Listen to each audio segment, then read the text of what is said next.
on that, please, Jen. So Sure. are you essentially saying that, is the administration essentially saying, I mean, picking up from what Secretary Blinken has said today about documentation, is the administration essentially saying that Taliban is the only one who has access and who's able to check passenger documentation against these flight manifests?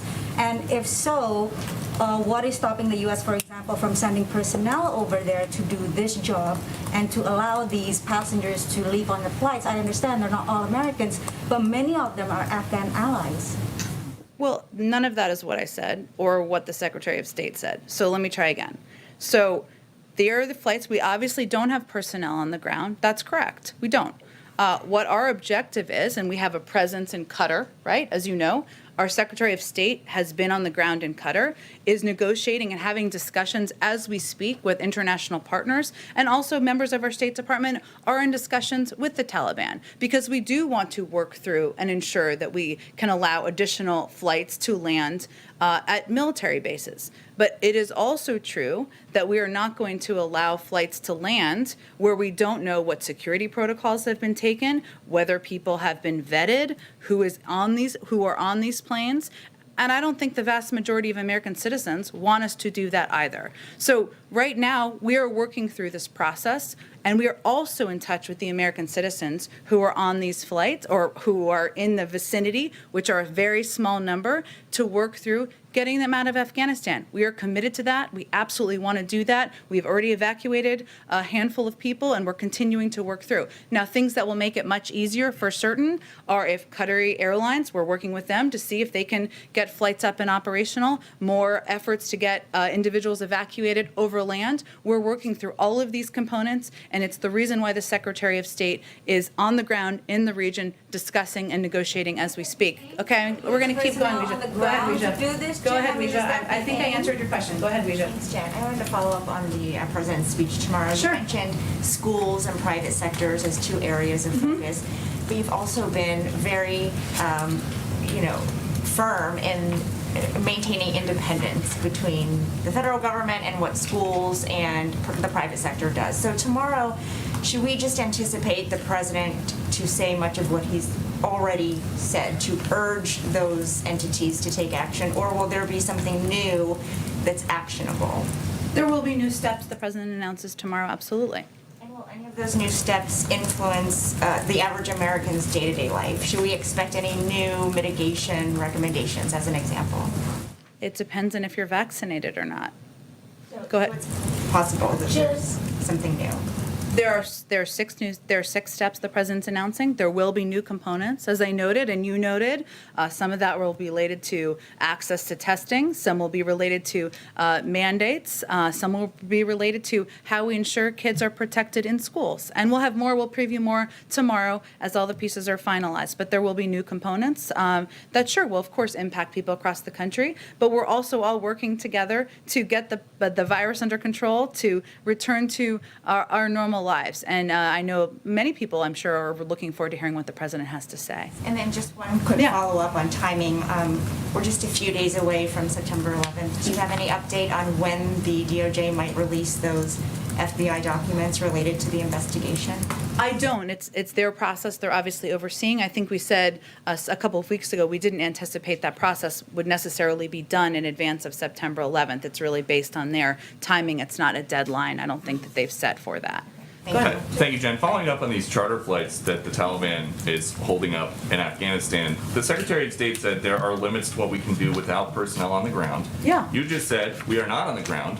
You're right. Whose fault is that? I don't think this is about fault here. I'm convinced. I think what people want to understand is what we're doing to help address it. There's a handful of Americans, and I'm sure you're not suggesting we should have flights with hundreds of people we don't know who they are, where there's no security protocols. Too few to go in. Too few. I just am conveying to you there's a handful of Americans who we are also in touch with, and we are working to help get evacuated from Afghanistan. But decisions you have to make in the federal government are not yes and no decisions or as simple as what you're laying out here. What we're evaluating and looking at is how to keep people on our military bases safe while also getting these U.S. citizens, dual citizens, people who are prepared to leave Afghanistan able to leave. At the same time, we don't think we're not going to allow flights that have hundreds of people who we don't know who they are who haven't been security protocols, where we haven't seen the manifests, to land on U.S. military bases. Okay, there are now more terrorists wanted by the FBI and the new Afghan government than there are women. Does the president think that is a foreign policy success? Well, first of all, no one in this administration, not the president nor anyone on the national security team, would suggest that the Taliban are respected and valued members of the global community. They have not earned that in any way, and we have never assessed that.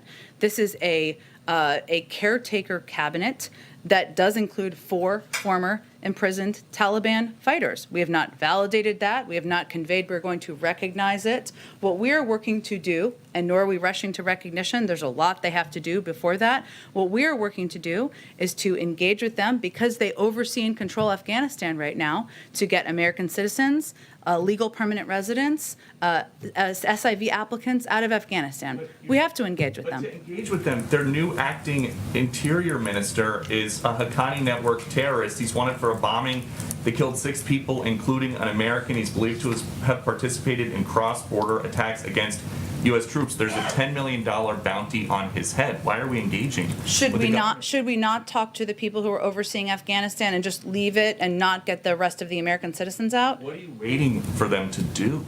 They just formed their government. But are you waiting for something? Waiting for what? You're saying that we're not going to rush to recognition. That means that there could be recognition. As we've said many times, the international community is watching. The United States is watching. It's whether they let people depart the country who want to depart, whether they treat women across the country as they have committed to treat them, and how they behave and operate. And therefore, we're not moving toward recognition. At the same time, we're dealing with a reality world here where we have to engage in order to get American citizens and others out of the country. Go ahead. Jen, you mentioned that there will be news tomorrow in the president's speech as it relates to mandates. Should Americans expect... All right, Jen Psaki talking there at the White House. Interesting. You know, there's something that Peter Doocy was kind of alluding to that I'm sitting here thinking, how does all this stop? It seems like nothing's in motion. Right. It seems like everything is frozen. That we can't trust the people who are on the planes. We don't want them landing at one of our air bases or Qatar or nowhere else wants them. Right. Because they don't know who they are. But we don't have people on the ground vetting them. Right. And well, can I just I want to play this for people at home because as this was happening, this was sent to me as Jen Psaki is saying there that they want to assist with Americans and SIV applicants and green card holders who are stuck there. That handful of Americans they say they're working with. The handful, well, they could possibly begin with fixing this situation because this is the number. The Department of State number formerly used to provide general information on the Afghan Special Immigrant Visa or SIV program. This number is not currently operational. Please visit a website. So the number that they're supposed to call, all of them, to get their information to the State Department and the folks that need to vet them because she's saying that they are not properly vetted, has been disconnected and they're sent instead to a website. Yeah, it just seems like this isn't moving forward. No, not at all. And get the number up and working. We could begin there, get more people on the ground. We could also do that, number 2. You just watched Newsmax TV, America's fastest growing cable news channel, now in more than 70 million homes. You can get Newsmax TV on your cable system or check your cable guide. And if your system doesn't carry Newsmax, call them, tell them you want Newsmax TV because we're real news for real people.